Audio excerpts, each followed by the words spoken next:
यहाँ भी कुछ ऐसी घटनाएं होती है जिस पर आप ही क्या कोई भी विश्वास नहीं करेगा। जैसे कि आप ये देख रहे हैं, ये है अंतरिक्ष का शैतान। बड़े खतरनाक लोग हैं। पर आखिर ये शैतान आया कैसे?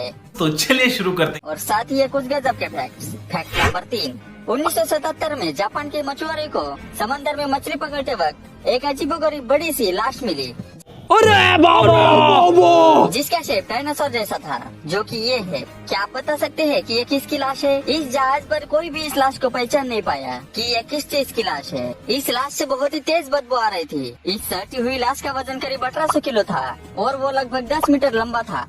इस जहाज के चालक दर के अनुसार इस जीव की गर्दन लगभग 1.5 मीटर लंबी, 4 बड़े लाल पंख और लगभग 2 मीटर लंबी पूंछ थी। इसके अंदर का कोई भी आंतरिक भाग नहीं बचा था। इस लाश से इतनी तेज बदबू आ रही थी कि उन लोगों को इसे वापस पानी में फेंकना पड़ा।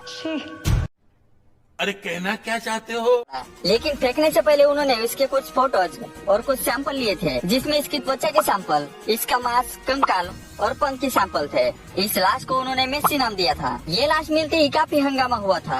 कुछ लोग इसे डायनासोर भी कहते थे, लेकिन कुछ वैज्ञानिक कहते हैं कि ये प्लेसिसॉर की लाश थी, जो कि कुछ ऐसे होते थे जो कि लगभग डायनासोर के टाइम पर थे, जो अब विलुप्त है। और कुछ वैज्ञानिक ये भी कहते हैं कि ये बास्केट शार्क थी, जो कि कुछ ऐसी होती है। तो आपको क्या लगता है, कमेंट में जरूर बताएं। फैक्ट नंबर 2, ये ऐसी घटना है कि आप कहेंगे ऐसा कैसे हो सकता है। बात है रशिया के एक ऐसे परिवार की जो दुनिया से बिल्कुल अलग 40 सालों तक जंगल में रहा। साइबेरिया के जंगल में रह रहा ये लाइको परिवार, इन्हें युद्ध, TV, moon landing, modern medicine, ये क्या होता है इन्हें कुछ नहीं पता था। बात ये है कि 1936 में धार्मिक उत्पीड़न से कार्प लाइको अपनी पत्नी, एक बेटा और एक बेटी के साथ साइबेरिया के जंगल में भाग गए। यहाँ उन्होंने अपने लिए कच्चे घर बनाए और इन्हें 2 और बच्चे पैदा हुए।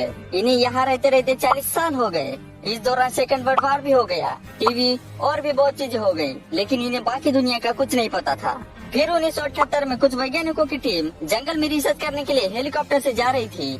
हेलीकॉप्टर के पायलट ने जंगल में कुछ बस्ती जैसा देखा और वहाँ हेलीकॉप्टर लैंड करा दिया। ये जगह किसी भी शहर या बस्ती से 250 किलोमीटर सुनसान जंगल में थी। वैज्ञानिक जब इस परिवार के पास गए तो देखा कि कार्प लाइको और उनके 4 बच्चे थे। उनकी पत्नी की मौत हो गई थी। वैज्ञानिकों ने जब कार्प से बात की तो उन्होंने तुरंत कोई जवाब नहीं दिया, लेकिन बाद में उन्होंने बात की। ये परिवार घने जंगल में 6000 फीट की ऊंचाई पर एक पहाड़ पर मिला, जहाँ आमतौर पर केवल भालू, भेड़िए या दूसरे जंगली जानवर ही रह पाते हैं। ये पूरी दुनिया से कटकर अलग थे। इन्हें टीवी, वॉर या कुछ भी पता नहीं था। वैज्ञानिक जब इन्हें अपने कैंप में ले गए तो वहाँ की मॉडर्न चीजें देखकर ये हैरान रह गए। वैज्ञानिकों ने जब इन्हें ढूंढा तो वो साल था 1978। बाद में लगभग 1981 में कार्प के बेटे साविन और नतालिया की किडनी फेल होने से मौत हो गई। फिर दामित्री नाम के एक और की निमोनिया से मौत हो गई। इन तीनों की मौत के बाद कार्प लाइको की 16 फरवरी 1988 में नींद में ही मौत हो गई। उनकी एक बेटी है अगाफिया, जो अभी जिंदा है। आप खुद ही सोचिए कि एक परिवार 40 सालों तक बाकी दुनिया से बिल्कुल अलग रहा।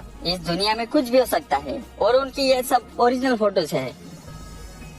फैक्ट नंबर 1, जैसा कि आप ये देख रहे हैं, ये अंतरिक्ष की रियल फोटो है। ये आपको बिल्कुल इंसान के चेहरे जैसा दिखाई दे रहा होगा, जिसके आँख नाक बिल्कुल दिखाई दे रहा है।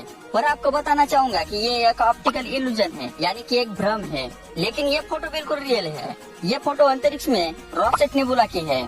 नेबुला मतलब धूल और गैसों से बने बादल होते हैं, और नेबुला वो जगह होती है जहाँ किसी तारे का जन्म होता है।